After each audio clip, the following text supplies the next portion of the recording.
US को लेके कुछ भी नेगेटिव न्यूज आती है, आप चाहे पावेल साहब के स्टेटमेंट लेके चलो, वहां के बेरोजगारी का डेटा लेके चलो, या वहां इन्फ्लेशन डेटा लेके चलो, कुछ भी न्यूज आती है इंपैक्ट भारत पे पड़ेगा ही पड़ेगा। आपको पता है, क्योंकि हम लोग अभी डेवलप्ड कंट्री नहीं है यार, हम लोग डेवलपिंग कंट्री हैं। जी हां, स्वागत, वंदन, अभिनंदन। कैसे हैं आप लोग? आशा करता हूं कि बढ़िया होंगे। लेकिन यस, जो बाजार में अंतिम क्षणों में अचानक से गिरावट हुई ना, उसको लेके थोड़ा सा मन में डाउट वापस क्रिएट होना चालू हो गया होगा। संदीप भाई, ऐसा क्या हो गया? क्योंकि जीडीपी का डेटा 7.8%, 3 महाशक्तियों का मिलन, दुनिया भर की न्यूज चल रही है न्यूज चैनलों पे, उसको देख के बाजार का हाव भाव तो ठीक होना चाहिए। लेकिन ऐसा अचानक से क्या हुआ, मैं आपको बताऊं। देखो, बाजार में दो चीज बहुत इंपॉर्टेंट है, या तो कोई इंटरनल खबर, कोई इंटरनल न्यूज जो इनसाइड हो, मतलब भारत के अंदर हो कहीं, वो तो इंपैक्ट नहीं कर रही है। दूसरी न्यूज हो सकती है सर बाहरी न्यूज, मतलब बाहर कुछ तो ऐसा नहीं हुआ जो भारत के लिए इंपैक्ट क्रिएट कर सकता है। ट्रंप साहब का कुछ तो नया नाटक नहीं हुआ, कुछ तो उन्होंने बयान तो नहीं दिया, उसके बाद बाजार में गिरावट चालू हुई। क्योंकि भाई कुछ भी कहो, माइटेस्ट कंट्री का माइटेस्ट प्रेसिडेंट तो है बंदा, चाहे आप इसको बोलो ना बोलो, उसका स्टेटमेंट बहुत कुछ होता है। तो अचानक से बात करेंगे। लेकिन निफ्टी का लेवल ये थोड़ा सा देख लो, क्योंकि अगर आप ट्रेडिंग कर रहे हो, जिस तरह आज हमने शानदार हमारा ट्रेडिंग सेशन रहा, अच्छा हमने किया, और अच्छा है हमने शुरुआत में ही पैसे वैसे बना लिए थे, क्योंकि बाद में मार्केट ने बहुत ट्रैप किया। तो अगर आप निफ्टी में ट्रेड करो तो मैं आपको कुछ लेवल्स बता देता हूं, कल जब भी आप बाजार में प्लान करोगे तो डेफिनेटली आप प्लान कर सकते हो। जी हां, इंपॉर्टेंट एक सपोर्ट लेवल अगर बात करें ना, ये मैंने पहले ड्रॉ करके रखा था। जी हां, 24,560 का एक इंपॉर्टेंट लेवल है इंडेक्स की अगर बात करें। और अगर आप R1 की बात करोगे तो 24,680 ये हमारा R1 रेजिस्टेंस है। अगर इसको क्रॉस करता है डेफिनेटली 24,680 और 700 के बीच में R1 R2 वहां रहेगा। आज के बाजार में यही हुआ। R1 जब तक बाजार R1 और R2 के बीच में रहा, बाजार एक रैली करता रहा। लोग यहां कॉन्फिडेंट थे कि भाई अगर हमने कॉल लिया है तो डेफिनेटली हमारी स्ट्रैटेजी काम कर रही है। लेकिन जब यहां मार्केट फॉल हुआ, डेफिनेटली लोगों ने यहां पैसे बनाए, लेकिन अगेन यहां मार्केट ने ट्रैप किया लोगों को। तो थोड़ा सा इन चीजों को ध्यान रखना।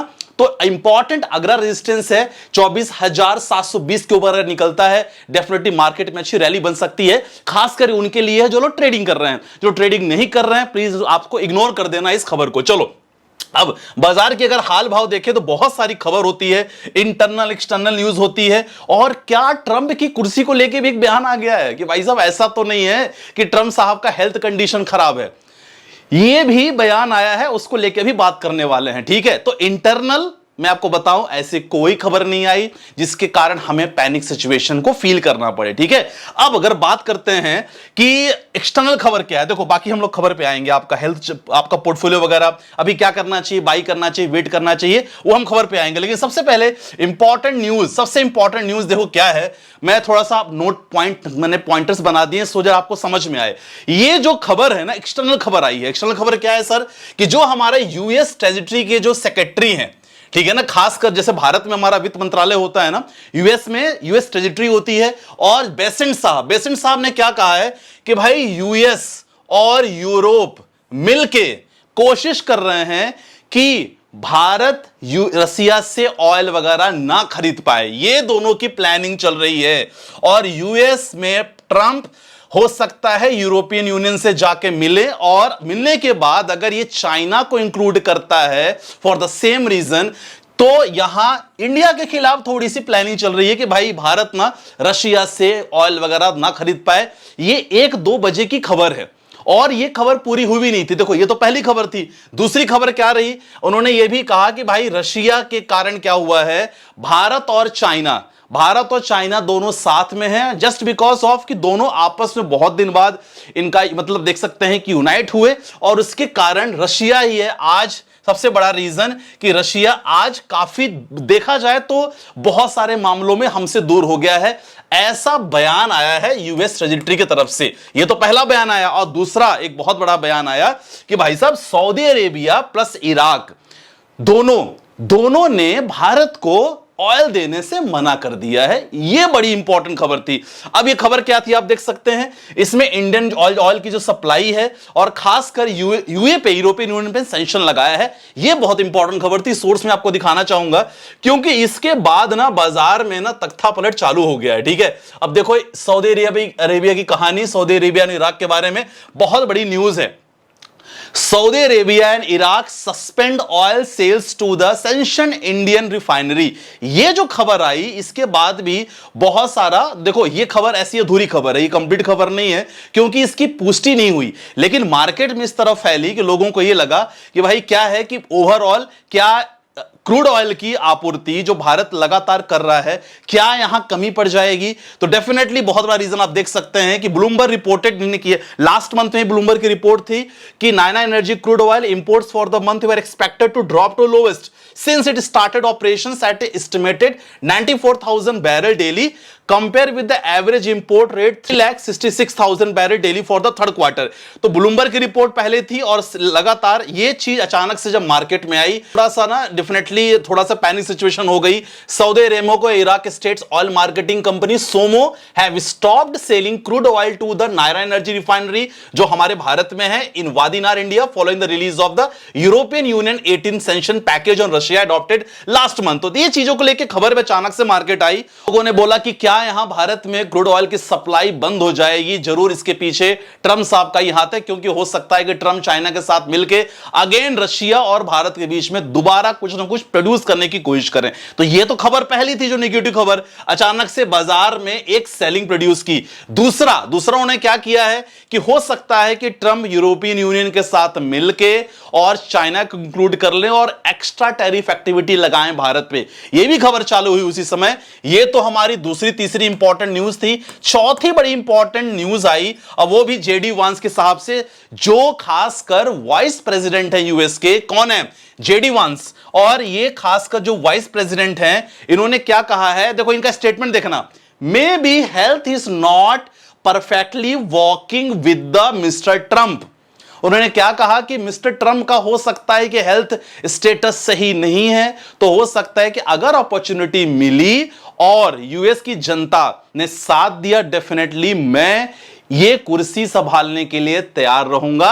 ये वाइस प्रेसिडेंट के स्टेटमेंट थे और ये दो चार जो न्यूज रही ना मार्केट में इसके कारण थोड़ा सा सेलिंग प्रोड्यूस हुआ क्योंकि देखो कुछ भी हो भारत का 55% बिजनेस, देखो समझने की कोशिश करो, 55% हमारा खासकर जो आईटी है जिसमें हम जाने जाते हैं ये हमारा चलता है यूएस से।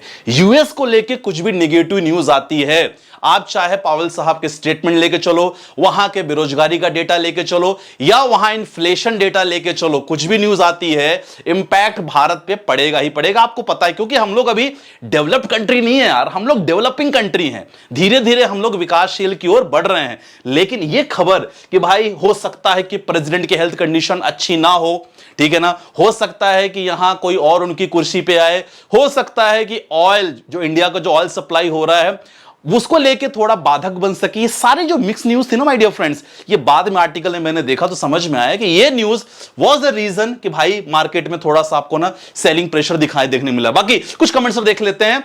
टेंशन क्या लेना है नहीं लेना है वीडियो को लास्ट में कंक्लूजन में आपको दूंगा। सबसे पहले कुछ क्वेश्चन ले लेते हैं। नमस्कार जी, मेरा नाम, मैं 23 साल का हूं, 3 फंड मैंने लिया है। निपॉन इंडिया म्यूचुअल फंड के लिए कुछ होगा तो अच्छा है, टारगेट 18 साल बहुत बड़ा। Nippon India mid cap, multi cap, small cap. देखो आपने अगर मिड कैप लिया है, स्मॉल कैप लिया है तो देखो क्या है, मल्टी कैप में सब कुछ इंक्लूडेड है। तो एक काम करो, आप यहां चाहो तो मल्टी कैप रख लो, बाकी जो 1500 है कोशिश करो कोई एचडीएफसी हो गया, कोटक हो गया, बहुत सारे फंड है उसमें प्लान कर सकते हो। ठीक है, अगला क्वेश्चन।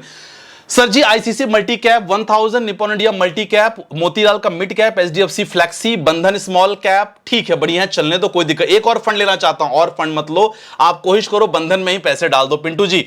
अगला क्वेश्चन लेते हैं। अगला क्वेश्चन है किसका? सर पोर्टफोलियो चेक करना है। ग्रोम HDFC mid cap, Kotak flexi और एक्सिस का मल्टी, एचडीएफसी, एसिस लार्ज।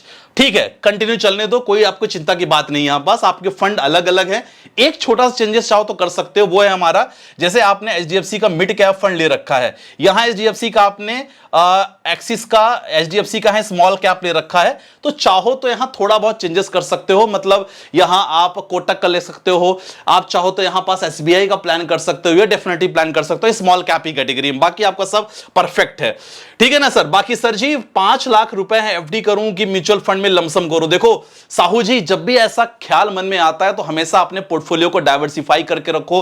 थोड़े बहुत एफडी में कर सकते हो, थोड़े बहुत आप मिड कैप में कर सकते हो, थोड़े बहुत फ्लेक्सी कैप में कर सकते हो, थोड़े लार्ज कैप में, थोड़े बहुत अपना इमरजेंसी फंड, ये सब कुछ इंक्लूड करके आप एक रूल फॉलो कर सकते हो 50-40 30 और 20 का रूल।